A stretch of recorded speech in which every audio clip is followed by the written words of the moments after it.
السلام علیکم ورحمۃ اللہ وبرکاتہ۔ الحمد للہ رب العالمین، اللہم صل علی محمد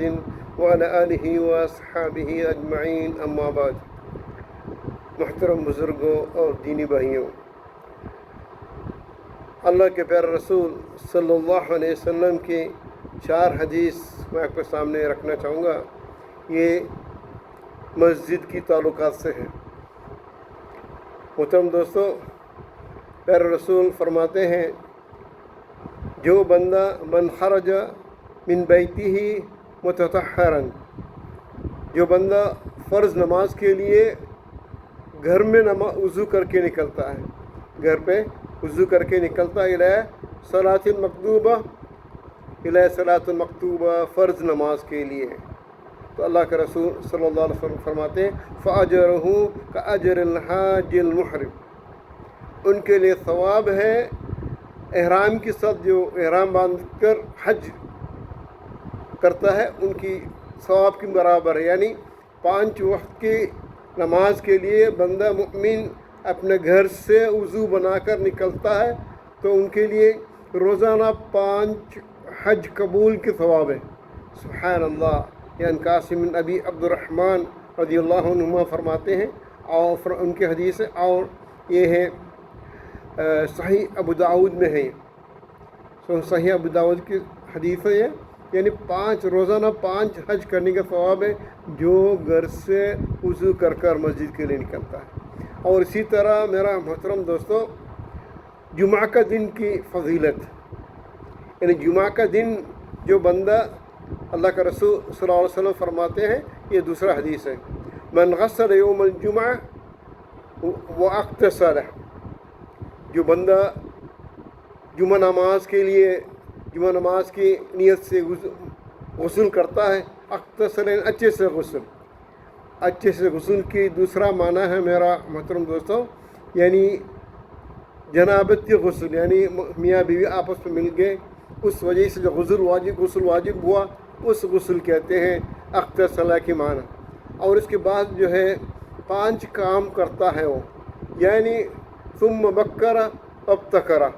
مسجد کے لیے جلدی نکلتا ہے، مسجد جلدی پہنچتا ہے، اور دوسری بات جو ہے وہ مشى ولم يركب، یعنی پیدل جاتا ہے مسجد کے لیے، سواری میں نہیں بیٹھتا، گاڑی میں نہیں بیٹھتا۔ اور تیسری بات جو ہے ودنا من الامام، امام کے قریب جا کے بیٹھ جاتا ہے۔ یعنی ہم اکثر دیکھتے ہیں مسجد میں جمعہ نماز کے لیے ہم لوگ آتے ہیں، ایک تو دوست کہاں بیٹھے وہاں بیٹھتے ہیں، یا نہیں تو فین AC کہاں ہے اس کے نیچے بیٹھنے کی کوشش کرتے ہیں، یا کمبا دیوار کے ٹیکے لگا کر بیٹھنے کی کوشش کرتے ہیں۔ لیکن حدیث میں اللہ کا رسول صلی اللہ علیہ وسلم فرماتے ہیں ودنا من الامام، امام کے قریب جا کے بیٹھتا ہے جتنا ہو سکتا ہے اتنا۔ اور فاستمع، یعنی اچھے سے خطبہ سنتا ہے، یعنی دل لگا کر جو ہے کان کھول کر باتیں سنتا ہے، سمجھنے کی کوشش کرتا ہے۔ ولم یلغ، یعنی لغو باتیں نہیں کرتا یا لغو کام نہیں کرتا، یعنی سبحان اللہ، گھر سے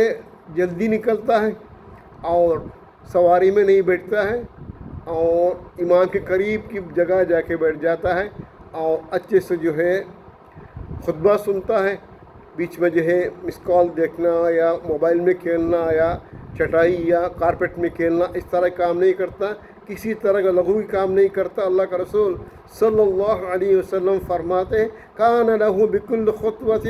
عمل سنۃ اجر صیامها وقیامها، بندہ مؤمن مسجد کے لیے ہر قدم رکھتا ہے تو اللہ کے رسول صلی اللہ علیہ وسلم فرماتے ہیں ہر ایک قدم کے لیے 1 سال کی نفل عبادت کرنے کی ثواب ہے۔ 1 قدم کے لیے 1 سال قیام اللیل، رات کی نماز پڑھنے کے ثواب ہے، اور اسی قدم کے لیے 1 سال نفل روزہ رکھنے کی ثواب ہے۔ سبحان اللہ، 1 قدم کے لیے 2 سال، یعنی 1 سال کی نفل عبادت، نفل روزہ، اور جو 1 سال رات کی عبادت کے ثواب۔ سبحان اللہ، اندازہ لگائیے میرا دوستوں، بزرگوں، دوستوں، دیکھیے۔ اور تیسری حدیث اس طرح ہے من غدا الی مسجد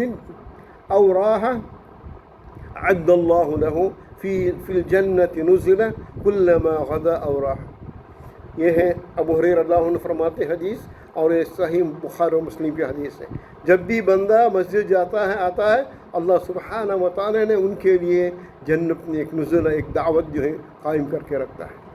اسی طرح آخر حدیث ہے میرا محترم دوستوں، جو مسجد کے لیے ہر ایک قدم رکھتا ہے اللہ کے پیارے رسول صلی اللہ علیہ وسلم فرماتے ہیں ہر ایک قدم کے لیے اللہ سبحانہ و تعالیٰ ان کو گناہوں کو معاف کر دیتا ہے اور ان کی درجہ بلند کر دیتا ہے۔ یہ ریاض الصالحین کا حدیث ہے، یہ بھی ابو ہریرہ رضی اللہ عنہ کے راوی ہے اس کا، اور ریاض الصالحین اور صحیح مسلم میں بھی ہے۔ دیکھیے اللہ سبحانہ و تعالیٰ چھوٹے چھوٹے کام کے لیے کتنے بڑے اجر ثواب رکھا ہوا ہے۔ اللہ سبحانہ و تعالیٰ سے دعا کہ ہمیں توحید کے ساتھ اللہ سبحانہ و تعالیٰ کے اس طرح کے اللہ پیارا رسول صلی اللہ علیہ وسلم بتائے ہوئے حدیثوں پر عمل کرنے کی توفیق عطا فرمائے، اور دین سمجھنے کی توفیق عطا فرمائے، توحید سمجھنے کی توفیق عطا فرمائے، اور توحید اور دین پر یہ قائم رہنے کی اللہ تعالیٰ ہمیں توفیق عطا فرمائے۔ ربنا لا تزغ قلوبنا بعد إذ هديتنا وهب لنا من لدنك رحمة إنك أنت الوهاب۔ اللهم صل وسلم وبارك على نبينا محمد وعلى آله وأصحابه أجمعين، وآخر دعوانا أن الحمد لله رب العالمين۔ السلام عليكم ورحمة الله وبركاته۔